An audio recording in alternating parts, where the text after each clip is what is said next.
గౌరవనీయులు ముఖ్యమంత్రి వర్యులు శ్రీ రేవంత్ రెడ్డి గారు, గౌరవనీయులు ఉప ముఖ్యమంత్రి వర్యులు శ్రీ బట్టి విక్రమార్క గారు, గౌరవ మంత్రివర్యులు శ్రీ జూపల్లి కృష్ణారావు గారు, శ్రీ తుమ్మల నాగేశ్వరరావు గారు, శ్రీ పొన్నం ప్రభాకర్ గారు, గౌరవ vice chairman state planning board doctor G Chinnareddy గారు, గౌరవ ప్రభుత్వ సలహాదారులు, గౌరవ శాసన మండలి మరియు శాసనసభ సభ్యులు, అన్ని జిల్లాల నుండి వచ్చిన ఎంపికైన అభ్యర్థులు, నా తోటి అధికారులు, మీడియా మిత్రులు అందరికీ నా నమస్కారం. మీ అందరికీ స్వాగతం, సుస్వాగతం. ఈరోజు ఎంతో సంతోషకరమైన రోజు. వివిధ రిక్రూట్మెంట్ బోర్డ్స్ ద్వారా ఎంపికైన 6546 మంది అభ్యర్థులు తమ అపాయింట్మెంట్ ఆర్డర్స్ అందుకోవడం ఎంతో ఆనందంగా ఉంది.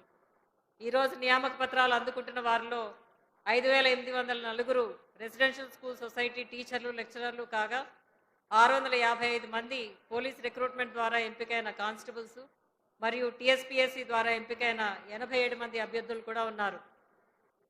ఈ నియామక పత్రాలు అందుకునే వారిలో ఎక్కువ మంది మహిళలు ఉండటం వారందరికీ మన ముఖ్యమంత్రి గారి పట్టుదలతో మహిళా దినోత్సవ సంబరాలు ముందే వచ్చినట్టుగా పండుగ వాతావరణం కనిపిస్తుంది. ఇక్కడ ఒక విషయం చెప్పాలి. రాష్ట్రంలో నూతన ప్రభుత్వం ఏర్పడగానే ఉద్యోగాల కల్పనకు అత్యంత ప్రాధాన్యత ఇచ్చింది.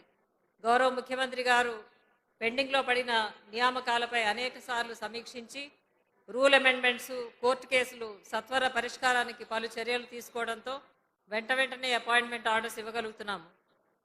రాష్ట్రంలో ఇప్పటివరకు జరిగిన ఉద్యోగ జాతర వివరాలు క్లుప్తంగా జనవరి 31న 6956 మంది మహిళలకు స్టాఫ్ నర్సులుగా అపాయింట్మెంట్ ఆర్డర్స్ ఇవ్వడం, ఒక వారం తర్వాత అంటే ఫిబ్రవరి 7న 441 మంది సింగరేణి అపాయింట్మెంట్ ఆర్డర్స్ అందుకోవడం, మళ్ళీ ఒక వారం తర్వాత అంటే ఫిబ్రవరి 14న 13,444 మంది police, excise, transport, prisons constables నియామకం, వెంటనే తర్వాత రోజున అంటే ఫిబ్రవరి 15న 1997 మంది సోషల్ వెల్ఫేర్ రెసిడెన్షియల్ స్కూల్ టీచర్స్గా నియామక పత్రాలు, ఈరోజు మార్చి 4న 6546 మంది సోషల్ వెల్ఫేర్ టీజీటీలు, జేఎల్స్, డిఎల్స్, పోలీస్ కానిస్టేబుల్స్, ఇతర టీఎస్పీఎస్సీ పోస్టులకు గాను అపాయింట్మెంట్ ఆర్డర్స్ ఇవ్వడం జరుగుతుంది. అంటే ప్రభుత్వం ఏర్పడిన 3 నెలల్లోపే 29,384 నిరుద్యోగ యువతీ యువకులకు ప్రభుత్వ ఉద్యోగ నియామక పత్రాలు అందజేయటం ప్రభుత్వ చిత్తశుద్ధికి నిదర్శనం. అంతేకాకుండా మీ అందరికీ తెలుసు, ఫిబ్రవరి 19న 563 పోస్టులతో గ్రూప్ 1 నోటిఫికేషన్ ఇవ్వడం, ఫిబ్రవరి 29న 11,602 పోస్టులతో మెగా డిఎస్సి టీచర్ల నియామకానికి నోటిఫికేషన్లు విడుదల చేయటం నిరుద్యోగుల పట్ల మన గౌరవ ముఖ్యమంత్రి వర్యులకున్న అపారమైన శ్రద్ధకు నిదర్శనం. త్వరలోనే టీఎస్పీఎస్సీ మరిన్ని నోటిఫికేషన్స్, మరిన్ని రిజల్ట్స్ వేగంగా విడుదల చేసే ప్రయత్నం చేస్తుంది.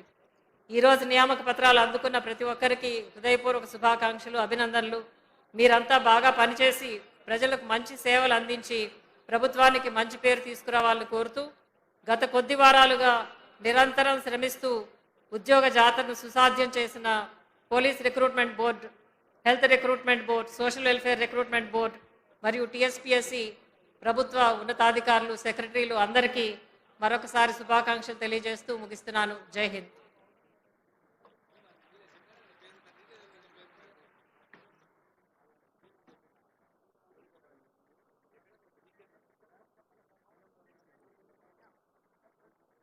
Thank you so much for addressing the gathering today, ma'am. And next, we would like to welcome Mr. Ponnam Prabhakar Garu, Minister of Transport and BC Welfare, to address the gathering today on this occasion. Please welcome Ponnam Prabhakar sir with a big round of applause.